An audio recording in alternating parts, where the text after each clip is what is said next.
पूजा करके तुम्हें रिझावे।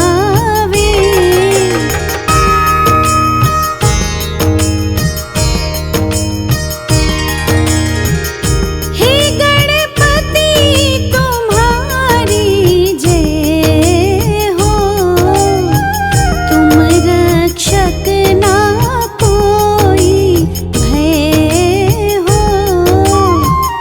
हार ना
अर्जी गणेश गजानन प्यारे लगे।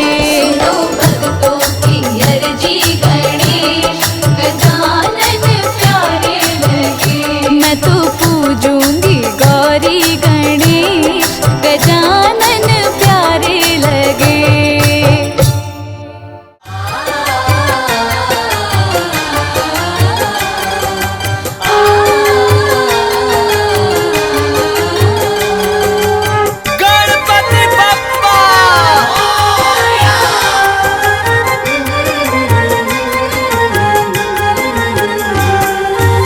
शिव नंदन गौरी के लाला, सिद्धि विनायक गौरी के नंदन, करुणा तुम्हारी का ढंग निराला। सिद्धि विनायक गौरी के नंदन, तुम शिव नंदन गौरी के लाला। सिद्धि विनायक गौरी के नंदन, करुणा तुम्हारी का ढंग निराला। सिद्धि विनायक गौरी के नंदन। हे गौरी नंदन हे दुख भंजन, करे जग पहले तेरा वंदन।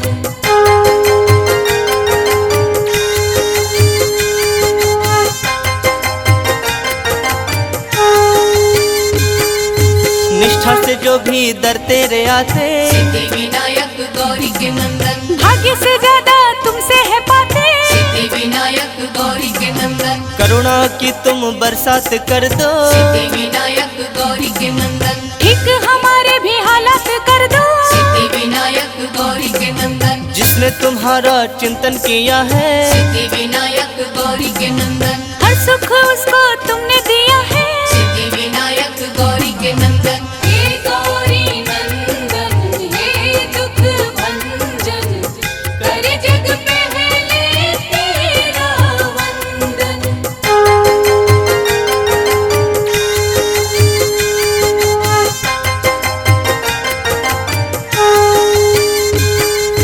मूसक वाहन पे करके सवारी, सिद्धि विनायक गौरी के नंदन, तुम घूम लेते हो दुनिया सारी। सिद्धि विनायक गौरी के नंदन, तेरी पूजा है कल्याणकारी। सिद्धि विनायक गौरी के नंदन, ऋणी तुम्हारी है सृष्टि सारी। सिद्धि विनायक गौरी के नंदन, छोटे बड़े सबको पालते हो। सिद्धि विनायक गौरी के नंदन, हर एक राह पे संभालते हो। सिद्धि विनायक गौरी के नंदन। हे गौरी नंदन हे दुख भंजन, करे जग पहले तेरा वंदन।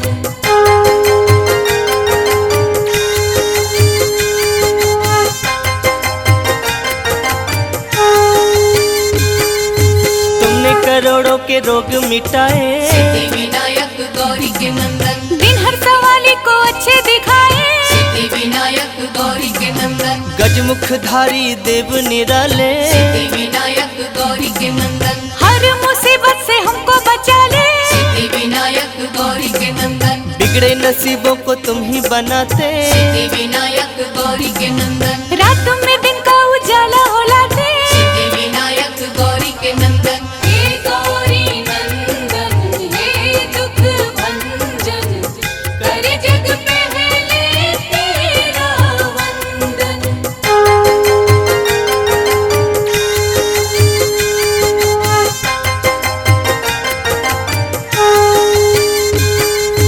कोई कहे तेरा नाम लंबोदर, सिद्धि विनायक गौरी के नंदन, कोई कहे देवता तुम महोदय। सिद्धि विनायक गौरी के नंदन, कोई तुम्हें कहता गणों के नायक। सिद्धि विनायक गौरी के नंदन, कोई तुम्हें कहता अष्ट विनायक। सिद्धि विनायक गौरी के नंदन, फलदाई है सब नाम तेरे। सिद्धि विनायक